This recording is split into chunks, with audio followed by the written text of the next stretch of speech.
Hola, muy buenas tardes. Hacemos nuestro ratito de oración en este día, leyendo un pasaje que está a continuación del que leíamos ayer. Seguimos leyendo el Evangelio de San Mateo, estamos ahora en el capítulo 12. Jesús estaba hablando a la multitud cuando su madre y sus hermanos, que estaban afuera, trataban de hablar con él. Alguien le dijo: tu madre y tus hermanos están ahí afuera y quieren hablarte. Jesús le respondió: ¿quién es mi madre y quiénes son mis hermanos? Y señalando con la mano a sus discípulos agregó: estos son mi madre y mis hermanos. Porque todo el que hace la voluntad de mi Padre que está en el cielo, ese es mi hermano, mi hermana y mi madre. Palabra del Señor. Podemos suponer que con lo que escuchamos ayer Jesús hizo un corte un poquito fuerte con los escribas y fariseos, a quienes los llamó ni más ni menos que generación malvada y adúltera. El adulterio en este contexto en la palabra de Dios se refiere a la infidelidad del pueblo respecto de Dios, con esta imagen de el matrimonio tan usada en la Biblia. El pueblo que es la esposa a veces es infiel, va detrás de otros dioses o persigue otros intereses distintos de los de Dios.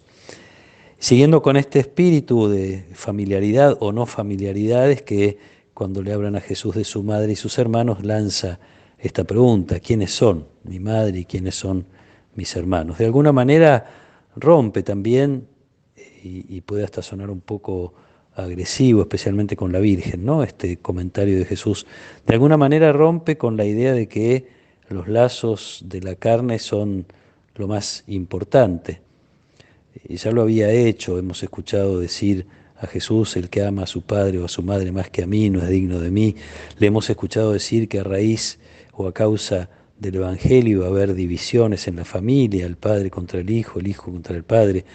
Entonces señala así la importancia de lo que sería una comunión real, que no se expresa simplemente porque haya vínculos de carne y de sangre, sino una comunión real que tiene que ver con amar, buscar las mismas cosas, compartir los mismos valores y principios. Esto nos pasa también en nuestras familias. El vínculo no es solamente porque haya parentesco, el vínculo es también porque tenemos criterios comunes, porque buscamos más o menos las mismas cosas, con todas las diferencias que pueda haber. Pasa en las familias, pasa en las comunidades cristianas, pasa en nuestra comunidad. Nuestra búsqueda de la voluntad de Dios, que deseamos que sea cada vez más parecida a la de Jesús. Jesús llegó a decir que su alimento era la voluntad del Padre. El sentido de la vida de Jesús y de cada cosa que hace es responder a la voluntad del Padre y manifestar su amor. En la medida en que como comunidad es esto los que buscamos, nos volvemos así familia de Jesús, discípulos suyos como Él espera tenerlos. Y esto significa entonces tener en nuestro corazón como horizonte el plan de Dios, los proyectos de Dios, la voluntad de Dios, los criterios que el Evangelio nos propone vivir. Esto nos familiariza con Jesús, nos hace sus hermanos, sus hermanas, su madre, así como Él lo expresa, pero también nos familiariza entre nosotros.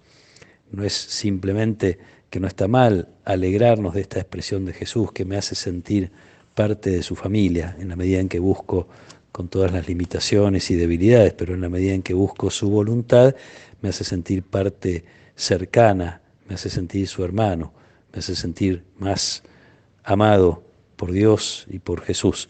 Además de la alegría personal que esto puede significar, hay una alegría también que abarca a otros. El vínculo no es individual, el vínculo es en esta familia que formamos como comunidad toda de la iglesia y como comunidad puntual, cada uno en el lugar en el cual reza, en el cual ofrece servicios en nombre de Dios, etc. En nuestra comunidad entonces estamos animados por un mismo espíritu, estamos buscando los mismos valores, estamos defendiendo los mismos principios, y entonces cuando esto es así no hay lugar para la división, no hay lugar para la pelea, no hay lugar para los malos tratos. Somos hijos de Dios, somos hermanos entre nosotros. Insisto, en la medida en que con nuestras posibilidades buscamos conocer cada vez más, profundizar cada vez más en la voluntad de Dios y hacerla realidad en nuestra vida. Ojalá tengamos estas dos experiencias que vienen de la mano, la experiencia de estar muy cerca de Jesús, de sentirnos amados, queridos por Él, sentirnos sus familiares, más que si fuéramos de su carne y de su sangre.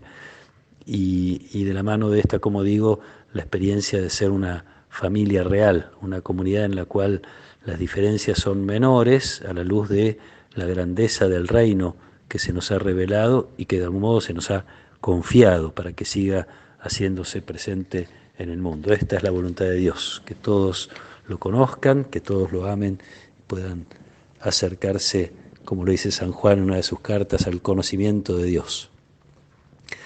Ojalá esto sea lo que nos motive siempre a defender con todo nuestro corazón la comunión entre nosotros, que no pueda sentir Jesús que queriendo ser sus discípulos estamos enemistados entre nosotros, no nos tratamos bien o ponemos por encima de las bondades del Evangelio otras cosas que a veces hacen que tengamos dificultades en nuestro trato.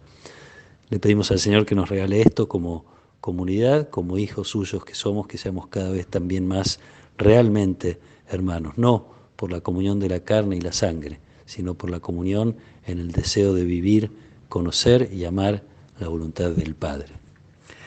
Que el Señor nos acompañe en esta tarde, que Él nos proteja y nos bendiga, en el nombre del Padre, y del Hijo, y del Espíritu Santo. Amén.